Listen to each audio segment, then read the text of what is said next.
With the latest on that journalist being added to a group chat of U.S. national security officials. Good evening. Thanks for being with us. I'm Steve Lacey. And I'm Natasha Verma. This comes as we're hearing tonight from National Security Advisor Mike Waltz about what he says happened. Fox 8's Sharon Crowley is here with more on this breach that's sending shockwaves across the nation. It sure is. President Trump, though, is standing by his national security team and defending National Security Advisor Michael Waltz, downplaying this major security breach. Waltz mistakenly included a journalist from The Atlantic to join a group chat on the messaging app Signal during the conversation with high-ranking intelligence officials about military attacks in Yemen.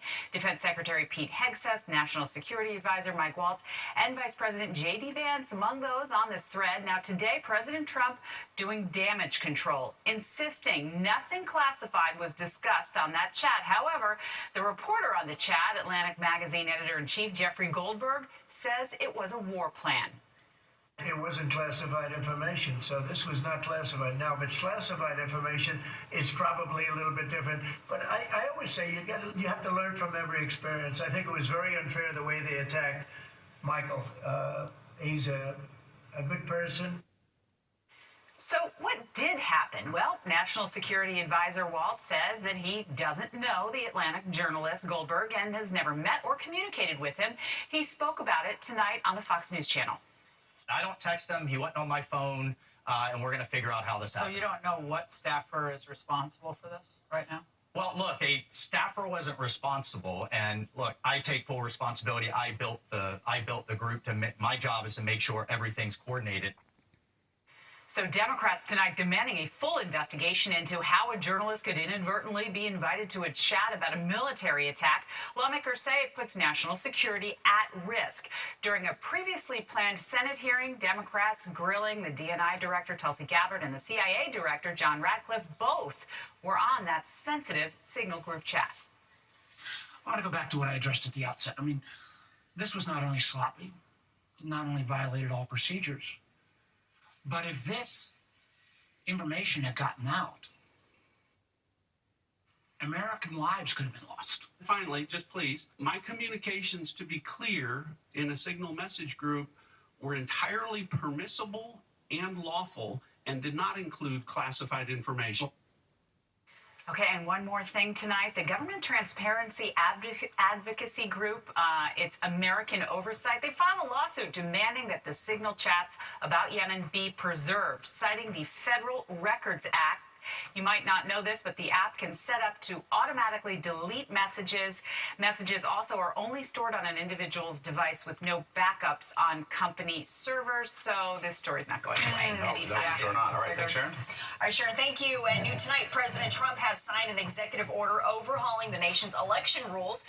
It would require documented proof of citizenship to register to vote and demands that all ballots are received by Election Day. The order also threatens to pull federal funding to states that don't comply with the rules. The order is likely to face swift legal challenges because states have broad authority to set their own election rules.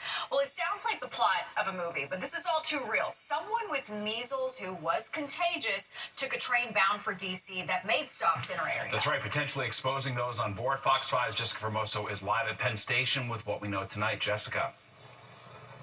Stephen, Natasha, well, we all know that measles is highly contagious. Health officials say that individual was experiencing symptoms when on that train.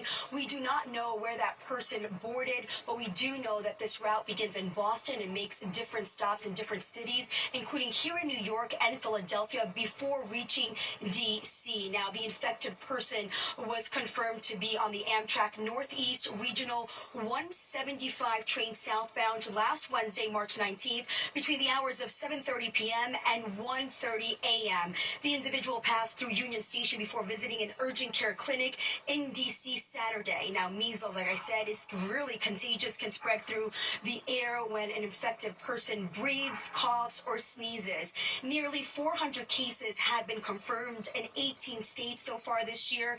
Doctors say if you were exposed to the measles and are not vaccinated, you are at high risk of getting it and need to see a doctor. Now, if you have received the MMR vaccine at some point, even if it was decades ago, no need to panic, you have immunity. Doctors say the protection provided by the measles vaccine generally lasts a lifetime. You have a normal immune system, you're healthy, you're not on any medications that depress your immune system. If for some reason throughout life things happen, you develop a certain condition that requires you to be on medications that may depress your immune system, we call immunomodulating meds, and then you get exposed or you potentially could be exposed, that's when you would want to talk to your healthcare provider about getting another a dose of the vaccine. But the short answer is that if you've had one dose gives you excellent protection, 2 doses gives you even more excellent protection. Now, symptoms don't appear right away. Doctors say usually starts with a fever, a runny nose, watery red eyes, and a cough. That's 7 to 14 days after the initial exposure. And then 3 to 5 days after that, that's when the rash appears. That's the latest I have from inside of Penn Station. I'm Jessica Formoso, Fox 5 News. Steve? All right, thanks, Jess. President Trump says he may soon take executive action to end sanctuary cities. He made that comment during a meeting with U.S. ambassadors at the White House today. Trump didn't provide details, but said he's going to end sanctuary cities for jurisdictions that aren't cooperating with law enforcement. Sanctuary cities are generally described as areas that limit cooperation with immigrations and customs enforcement. Trump has spent years criticizing them.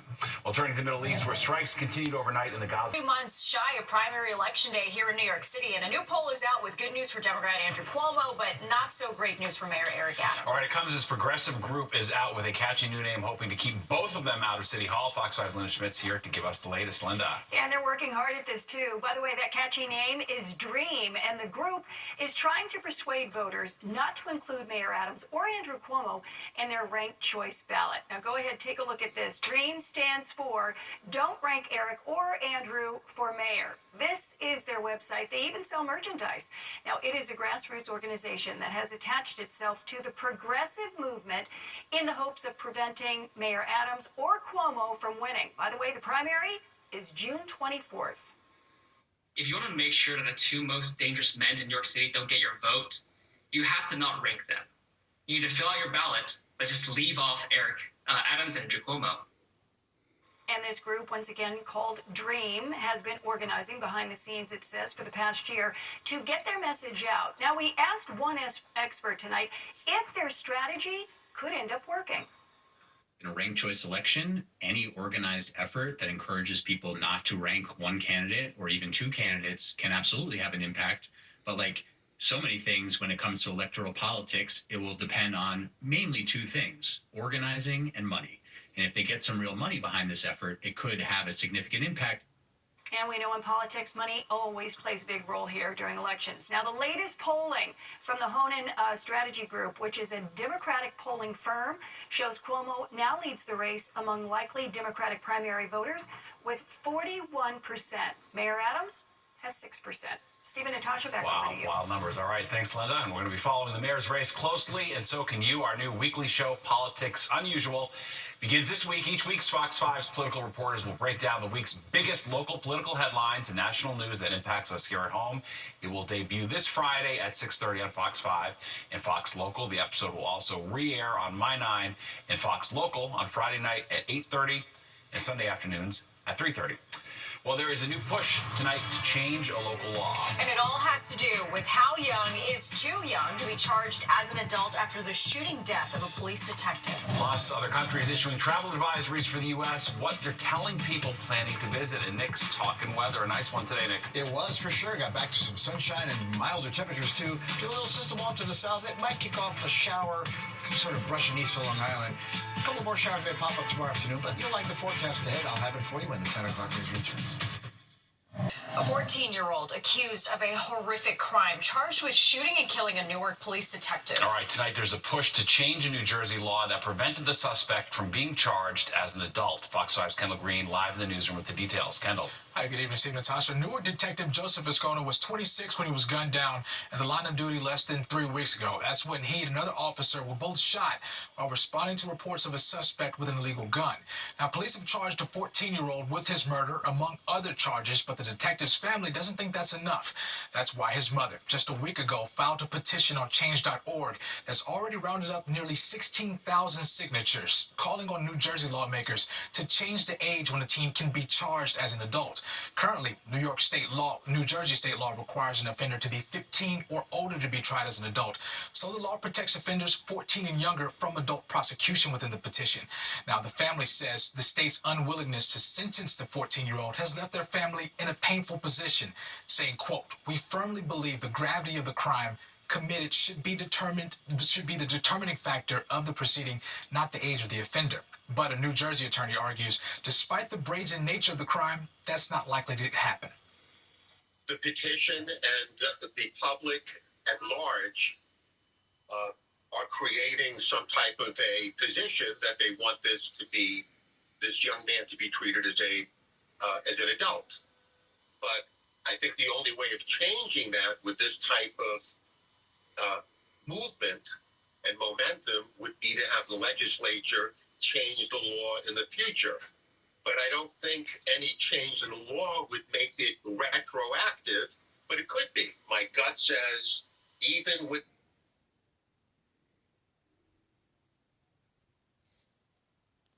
petition that was signed, I think it's going to be an uphill battle to have him waived up as an adult. I'm not saying it's impossible, but unlikely. The New Jersey State Police Union also joined in on the family's push in a letter to the Jersey State Capitol last week. The union's president, Michael Fox, called on lawmakers to eliminate the age restrictions and allow prosecutors to charge minors as adults. Now, as it stands, if convicted, the teen faces a maximum sentence of 20 years in prison. Steve, Natasha. All right, Kittle, thank you.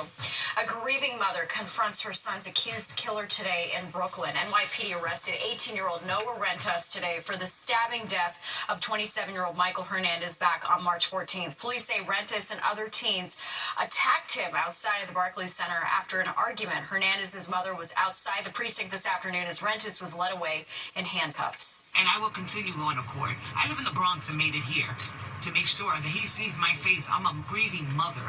I love my kids. And I'm sure his mother loves him, but she's not grieving her kid like I grieve mine. She can see her kid, I can't see mine. Last week, Hernandez's family and community gathered in the Bronx to honor his memory, remembering him as a kind and loving person. New information tonight about the medical team that treated Pope Francis during his serious bout with pneumonia. The pontiff was released from a 38-day hospital stay on Sunday. He's been ordered to limit his schedule for the next 2 months while he recovers. In an interview, his doctor said the medical team briefly considered stopping his treatment after a breathing crisis on February 28th, but they continued with aggressive treatment that ultimately was successful. Some European countries and Canada are warning their citizens that if they travel to the U.S., they must follow all entry rules or risk being detained. European countries making it clear that even if you have a visa or valid authorization permit, you are not guaranteed entry to the U.S. Britain, Germany, Finland, and Denmark are among the countries who have updated their travel advisories, and some experts are voicing concerns about how it could impact domestic travel. There are hundreds of thousands of Americans who work in the travel industry, so this could be very bad for the economy in general. Denmark also telling its transgender citizens to contact the U.S. Embassy before traveling to the United States, since the U.S. is only recognizing two genders, male or female. All right, turning to the weather now, let's take a live look outside. Yeah, nice and mild out. It was windy earlier today. We're getting used to that. Nick, how's it looking tomorrow? The weather that's been whipping and gripping the tri-state. No, it's not your imagination. It's been really gusty lately. Fox 5's meteorologist Audrey Puente has more. From toppled patio furniture to trees bending in the breeze, our area has been caught in what feels like a never-ending wind tunnel. Nelson Vaz is from the National Weather Service. What we've had is several storm systems over the last week or two that have moved across the central United States into the Great Lakes, into the interior or southeastern Canada. And then we've had high pressure off the coast. And in between those two systems, what we call tightly packed isobars or tightly packed lines of equal pressure. And the more of those kind of equal lines of equal pressure, those isobars, the more tightly they're packed, the stronger the winds are going to be. And we found ourselves in that situation the last couple of weeks. This is also the result of clashing air masses, according to meteorologist Stephen DiMartino. We're having a changes in the season, which you would expect for this time of year, being spring.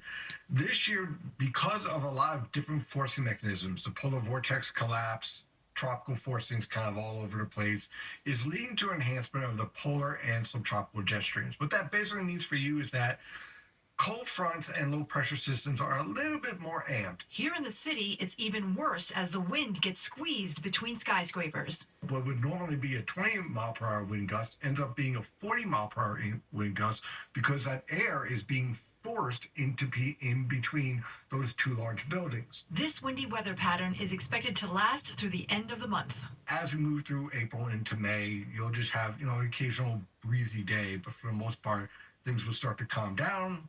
And then we have to look out for severe thunderstorms. Average wind gusts for this month have been between 25 and 30 miles per hour, which the National Weather Service classifies as a strong breeze. However, more than half the days have been between 30 to 40 miles per hour, which is near gale force winds. Reporting from the newsroom, Audrey Puente, Fox 5 News. Makes sense. Super interesting now. Super noticeable, for sure. Well, on your mark, get set, start putting up those outdoor dining sheds. New York City restaurants with the proper permits can start building them, but we're going to look at how different they're going to look street side. Plus, it's the app making headlines after members of the Trump administration used it to discuss military operations. We're taking a deep dive into Signal. The Signal app, it's at the center of a controversy after top officials in the Trump administration used it to discuss a sensitive military operation and inadvertently included a prominent journalist in the chat. So aside from the questions surrounding the messages that were sent, a lot of people are asking, what exactly is Signal? All right, Fox 5's Arthur Chin takes a look at how it works and who uses it. The Signal app. It's been around for 11 years now, yet many haven't even heard of the messaging platform because, in the US at least, WhatsApp is so widely used. Both are messaging platforms, but they have their differences. WhatsApp was not encrypted at one point end-to-end and then eventually went there. This Signal started as an application specifically allowing people to have call it for the best of purposes, an unrecorded conversation. If the Signal app was living a lower profile, that ended this week when top national security officials in the Trump administration, including the Secretary of Defense and the Vice President, texted plans for upcoming military strikes in Yemen. The group chat on the secure messaging app included the editor-in-chief for The Atlantic magazine. The apparent leak immediately became the focus of a Senate investigation, and tensions are high. Terrorist organization. Mistake of adding a reporter, and that wasn't a huge mistake. That wasn't a huge mistake. Well, I think they characterized it as embarrassment. This is utterly unprofessional. There's been no apology. There has been no recognition of the gravity of this error. In addition to what appears to be human error in adding a journalist to the chat, on March 18th, the Pentagon reportedly flagged the Signal messaging app after Russian hacking groups tried to link devices to spy on the encrypted conversations of persons of interest. It seems that within the application, there was a capability for someone to put in a malicious code and then essentially link a device to your account, allowing them to potentially read or participate in a chat. Cyber experts say the U.S. government has more secure ways to communicate, and some say the nation's top intelligence minds made the wrong call using Signal. It is hard to imagine what in the world these leaders were thinking, because obviously you would never use a device like Signal to communicate classified information. While the Senate hearing wrapped up, the conversation on the seriousness and implications of the apparent breach is far from over. Arthur Chien, Fox 5 News. Firefighters rescued a person who got trapped underneath a dumbwaiter in Midtown. It happened this afternoon at a building on East 54th Street. The FDNY, as you see here, said firefighters had to break through walls to get to the patient while other units secured the dumbwaiter, which is just another name for a small freight elevator. The person was taken to the hospital with what we're told are serious injuries. Is scary. Yeah, wow. All right. Well, prosecutors from around the state and some state lawmakers are pushing for the reform of discovery laws in Albany. So in 2019, the state legislature passed laws that shorten the window of time that prosecutors have for turning over evidence and witness names to defense attorneys. District attorneys have argued that the rules have forced cases to be dismissed on technicalities or minor violations that have nothing to do with the merits of a case, and that can hurt public safety. The facts are that the discovery laws today have led to too many dismissals. They have skyrocketed in New York City, in part because there is no forgiveness of any missing paper. If one document in 500 is missing, even if that document is completely irrelevant, judges feel like they have no discretion other than to dismiss the case. Advocates are also calling for limiting the amount of information turned over to defendants and shortening the time frame for challenging a prosecutor's discovery certification. The man accused of murdering United Spring, and that means restaurants in the city with proper permits can start building their new outdoor dining setups. All right, but they are going to look a little different than before under new rules from the city. Fox 5's Richard Giacobas breaks it all down. It was a pretty quiet lunch crowd afternoon, at least outdoors, at Carmine's on the Upper West Side. But hopefully within a few weeks, customers will pack the Sidewalk Cafe, and in place of all these parking spots, a brand new state-of-the-art roadway cafe for outdoor dining. I don't know why the rules changed. I thought it was a 4-year experiment that worked out really well. Jeff Bank is the CEO of restaurant group A La Carte, which owns Carmine's. Outdoor dining was a lifeline for Carmine's and thousands of other restaurants across the city during COVID. But the shed that once stood outside his restaurant for the past 5 years was forced to be torn down last year after the city's DOT announced new rules, which meant brand new structures and lots of money out of pocket. The new rules are making them a little smaller. They have to be portable, be taken down and bring up, which I don't know why, because for 4 years they were up and it really wasn't a problem. So I don't know why I'm going to have to take it down in November and put it back in April, and that's going to add a tremendous expense. Beginning April 1st, restaurateurs can serve in their new removable cafes, but those cafes have restrictions from how far they have to be from a crosswalk or a fire hydrant, what kind of material used for the roof, and specific hygiene rules. Our clients are very excited because of our branding capability and the fact that we're going to be able to bring them more space than anybody else can. Ryan Taylor is the co-founder of Street Seats, a new company that designs DOT-compliant roadway cafes for New York City restaurants. So far, 16 of them have purchased at least one of their $20,000 structures. They tell me how big they want it, what they want it to look like. I do it, I deliver it, I install it, I uninstall it in the winter, and I store it, full service. The problem, though, is that there are plenty of restaurants that have not been approved for these cafes. Andrew Ritchie from the New York City Hospitality Alliance says it's simply because the DOT is backlogged. We're also urging the city to go back and make some reforms to make sure more restaurants apply and can get approved in a fast manner. You know, this whole program's supposed to cut the red tape, reduce the cost, and let thousands of restaurants across the 5 boroughs participate in outdoor dining. Another reason for this new ruling by the Department of Transportation was to control the rat population in those outdoor dining sheds, the old ones that were made of wood. Rats would burrow underneath the flooring, couldn't be removed, couldn't clean underneath. Now with these new roadway cafes, restaurant crews can remove the floors every night, clean whatever food or waste gets under there, close it back up, control the rat population. It's a win-win for all, hopefully. On the Upper West Side, Richard Giacobas, Fox 5 News. Sounds good. All right, it's a lot more sophisticated than just peanuts and Cracker Jacks. Yeah, get ready to see the food and drink waiting for you this season at Citi Field. Plus this. She's only 7, but she is runway ready. I'm Teresa Priolo in Montclair, New Jersey. Get ready to meet the mini model making waves with her fierce walk. That's next on the 10 o'clock news. Tonight, the Mets are revealing the culinary concoctions awaiting fans at Citi Field this season. Fox 5's Kendall Green cracks open the menu for us. Just days ahead of the first pitch in Houston, hundreds of Mets fans packed into Citi Field for a preview of what's new this year. Aside from the highly anticipated welcome of former Yankee Juan Soto. What are you looking forward to just for your own baseball career? I'm looking for a lot of chocolate and showers. This year, there are more bars for Met fans to grab a few cocktails while at the game. The Allagash Bar, thank you to our Allagash family. The Coors Light Fiesta Deck, the Ford Dugout, and the Milagro Porch. The hype surrounding the franchise's deep run in the playoffs last year granted the Mets their highest season ticket member base in the team's history. So they've been working to give fans a little more to look forward to. And you can't go wrong with some award-winning food the ballpark's already been bragging about. We have achieved a three-peat after being named the USA Today Reader Choice Award for #1 Best Ballpark Food in America, 23, 24. We just won it again for 25. I mean, really, it's the best food offering that you'd ever find in a ballpark. Fans can try an amazing slider, tender lamb chops, and wash it all down with a pretty unique drink making its debut this year. We made a pickle spritz, which is sold at Citi Field at the Metropolitan Fry Factory, in combination with the pickle dusted French fries. Citi Field is offering a special treat for families on Sundays. We're really doing a lot of programming geared towards families and kids, from ticket packages where you can get 4 tickets for just $50. And in between innings, fans can watch a race among newly unveiled mascots representing each of the 5 boroughs, giving fans something a little different to look forward to this season. Kendall Green, Fox 5 News. Was that a Staten Island ferry? I don't know. What's a cow? What's I don't know. All right. So confused. All right.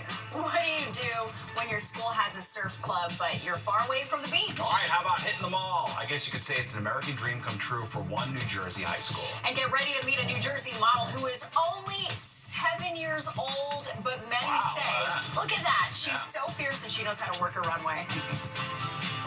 It's on Friday. I'll be on the field. You're gonna be there. Yeah. Business. Amazing. Oh Wow. my gosh. Yep. Smart girl, She's smart amazing. mom. Love it. Yeah. Nice. All right. Let's go to Nick now for a look at the forecast. That's the fun of having girls, isn't it, Nick? I love it. Absolutely, yes. All those special moments when they're that age, it's really nice. So, this modeling thing, I may want to. Fierce.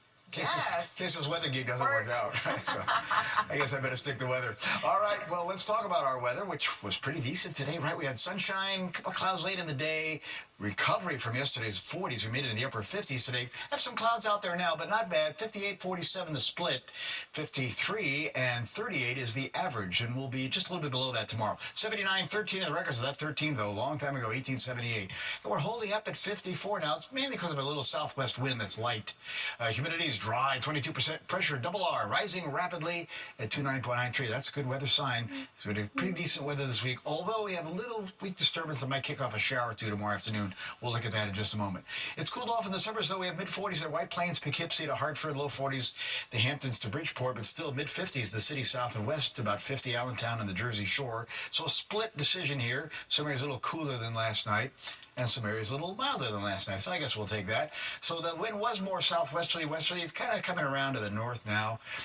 It'll be more westerly into tomorrow. It's going to start picking up in speed again. It's calmed down a little bit tonight, but it may get a touch breezy by late morning into tomorrow afternoon. Well, we had 60 for both Newark and Belmar, upper 50s, just about everywhere else. A little cooler on the east end, and about 54 there in Scranton. Most of the northeast was pretty mild, except in upstate New York, as you'll see. 58 Providence, but only in the 40s. Albany to Rochester even had some snow up there in upstate New York and in northern New England along the Canadian border. Low 60s to mid 60s, Philadelphia southward. Then it cooled off as you went westward towards Cleveland and Detroit. They're only in the 40s today. Chicago 51, but 70s spreading out from Tennessee down to the Carolinas. All right, here's a little weak disturbance off to the south. Some of these showers not reaching the ground here. It looks a little more ominous than it really is. But some of these showers, again, are just going to kind of scoot south and east of us. So we're not really too worried about that as that system kind of moves along. But notice again, there are some showers of snow extending across parts of Michigan. We might see a couple of those little showers here tomorrow afternoon, but it's really no big deal. You'll see here in our future cast, we go through the night with some clouds around. Notice that rain kind of scooted on by and moves over to eastern New England. It's upper 30s near the coast, about 39 or so in the city, and we'll talk upper 20s, low 30s, some of the colder spots, North Jersey into the Hudson Valley by tomorrow morning. All right, by tomorrow afternoon, whatever sunshine we've enjoyed in the morning, given the more clouds, and here's some of those isolated spotty showers. And a cooler day, upper 40s to the lower 50s in most spots tomorrow. Tomorrow night, the sky goes clear, but again, it'll set up for some colder temperatures, mid-30s in town tomorrow night, lower 30s at the coast, and back to the 20s we go across the northern western suburbs. Beautiful sunny on Thursday, but again, a little cooler than average day, probably stopping somewhere in the 50, 52 degree range or so, and maybe a couple of showers moving through here Thursday night before drying out for Friday. All right, tonight, just a fair amount of clouds, 39 in town, upper 20s to mid-30s in the cooler suburbs. Tomorrow, again, more sun in the morning, more clouds after that, so we'll say sun and clouds. Afternoon shower risk comes in, high tomorrow at 51. And you'll see here in the 7-day, we'll get back to sunshine Thursday, 51, maybe a shower at night, but then mostly sunny. We jump to 61 on Friday. A couple of showers Friday night, Saturday morning. Look at Saturday, though, near 70. Showers a good bet Sunday and Monday, upper 50s to upper 60s, and then drying out for Tuesday. Natasha and Steve. Good deal. All right, thanks, Nick. Well, for this next story, we're cracking open our only in Florida file. My favorite file. In one corner, a gator, the other, a croc. Get ready to see the snapping, biting, and hissing. It's time for the Spectrum. Well, when you can't easily go to the shore, how about letting the shore come to you? All right, that's basically what's happening in North Jersey, where teens from a landlocked Bergen County borough are hanging 10 indoors. Good day, wake up. Anchor Dan Bowen explains. to ride on an indoor tide.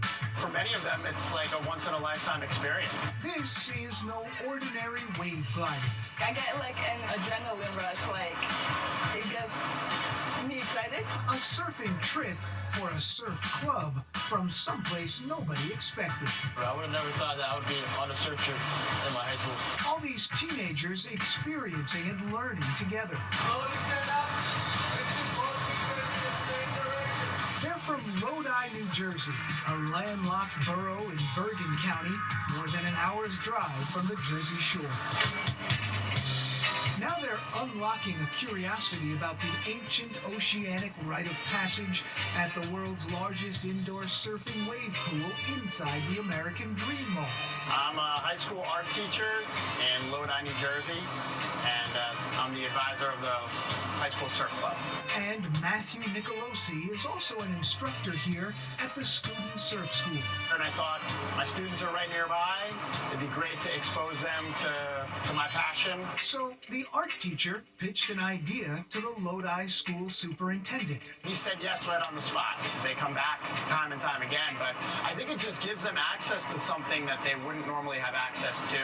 Now in its third year with dozens and dozens of students, the Lodi Surf Club opens up opportunities to kids of all socioeconomic backgrounds. Fundraisers each month help them catch a wave. I had a lot of fun. It was a new experience. Sophomore Delilah Teneo will come back for more. I was kind of nervous because I kept falling at first, but I got the hang of it at the end. You get like the adrenaline rush that you finally did it when you catch it. So is Esteban Taveras ready to take what he's learned here to drop in and shred an ocean swell? Hopefully one day I go to some type of beach that has big waves enough, and use my surf skills to use one day, hopefully. That is so amazing. Yeah, That's so cool. What a cool feature to have at the mall. Yeah, for sure. All right, well, there is more of the 10 o'clock news straight ahead. But first, here's a look at what's coming in next on Good Night New York. All right, check out this wild video from Florida. That's an alligator and a crocodile battling it out in Everglades National Park. The person that recorded the video says the fight seemed to start over a spot in the sun. The gator eventually gave up and crawled back into the brush, leaving the sunny spot to the crocodile. Just another Tuesday in Florida. Jockeying. There you go. All right, that does it for us tonight. If you missed any part of the 10 o'clock news, you can always catch an encore on our free streaming app, Fox Local. Free can stream our newscasts anytime. Have a great night. We'll see you tomorrow.